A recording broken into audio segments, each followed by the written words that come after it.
Okay, I'm going to do something a little different in this video. This is actually going to be a review of WWE-Backlash. I know I've never done a wrestling video before, but besides sports, it's probably the thing that I like to watch the most on TV. I'm not as into it as I am into sports, but I know I have a lot of wrestling fans that are subscribers, so I thought I would just do this. And I did rent the pay-per-view, so might as well give it a review. So the night started off, and before any match even started, it was a good night because it turns out that the new color commentator for the SmackDown brand is actually Mick Foley, and I got really excited about this because I watched a lot of his matches growing up when I was young, pretty young actually. So I got excited about this. I'm not a huge Coach fan who was doing it before, and I'm not sure if there was anything that happened with him or anything. I haven't watched SmackDown in like the last 3 weeks. I'm not usually home on Friday to catch that. I always catch Raw, but I don't know. But in any way, Mick Foley, new color commentator, so happy about that. All right, the pay-per-view started off with MVP versus Matt Hardy, and this was a really good match. Well, no, it wasn't a really good match. It was a good starting match. It wasn't a bad match. It was a good match. Matt Hardy's new United States champion, so I was pretty happy about that because MVP's held the title since like last May, and that's way too long, I think, for anybody to hold the title, especially when you're not even defending it. So Matt Hardy's a new champ. I'm gonna give this match 2.5 out of 5. I'll use the 5-star rating because it's the easiest to use, so I give it 2.5 stars.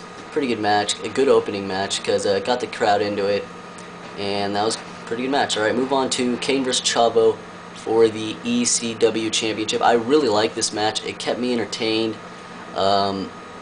The biggest shock in this match was actually that Bam Neely, Chavo's big bodyguard guy, didn't even really get involved. He had one thing where he slammed Kane's leg against the post when Chavo was kind of distracting the referee. But other than that, I mean, it was really just a one-on-one match. I like the way it ended with Chavo going for the 5-star, or just the regular frog splash, I guess, and then Kane actually grabbing him while he was doing it and then ending with a choke slam.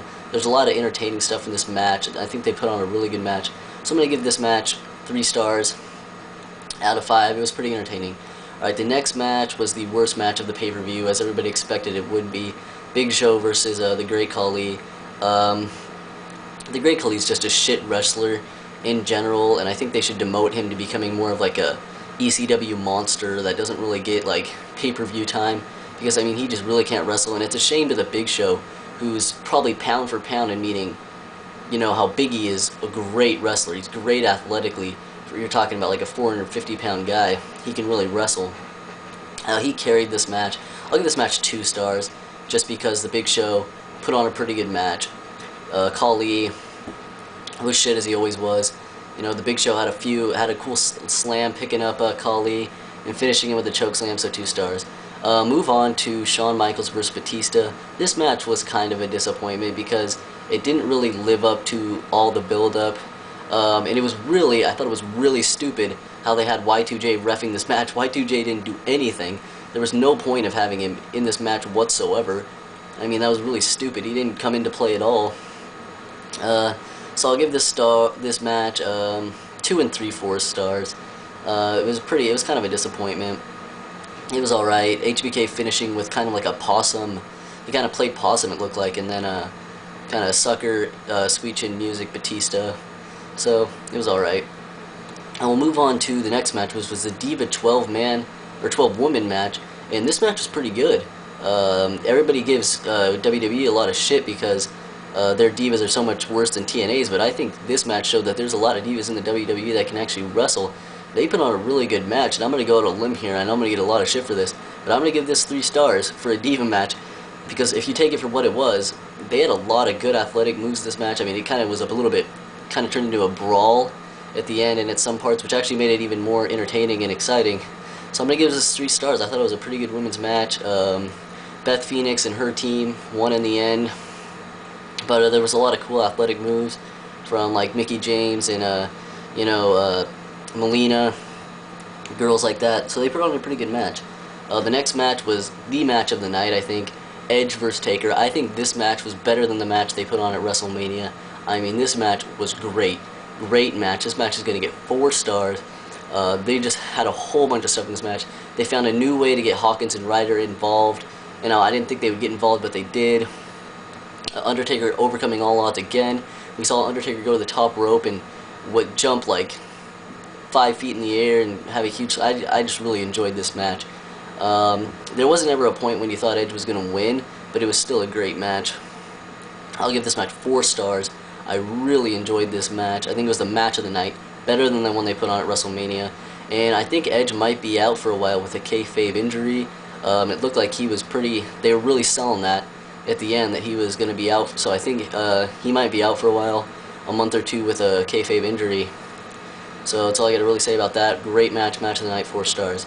The final match of the night was at par, a little bit maybe below the Edge Taker match, and that was the 4-star elimination match. I mean, you're looking at Randy Orton and Triple H put on a 3-star match of their own just after John Cena and JBL were eliminated.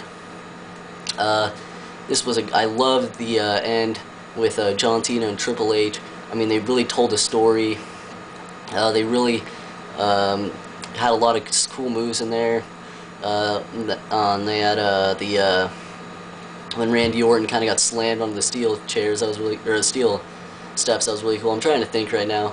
I haven't had really time to think about it, but it was just a really good match. I didn't like the way John Cena was eliminated, but other than that, I really liked this match.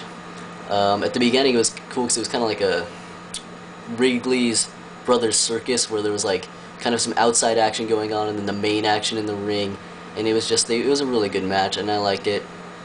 So I'm gonna give this match 3 3/4 star, just about 4-star match. Overall, I give the pay-per-view a 7.5 stars out of 10. It was a really enjoyable pay-per-view. I thought it was better than No Way Out. On par with, I mean, for the pay-per-view it was, for a $40 pay-per-view, it was just about as good as WrestleMania was, to be honest. I mean, this pay-per-view really kept me entertained. And that's all I got to say for now. Tell me what you think. And subscribe if you already haven't. Didn't say the last video, so peace out.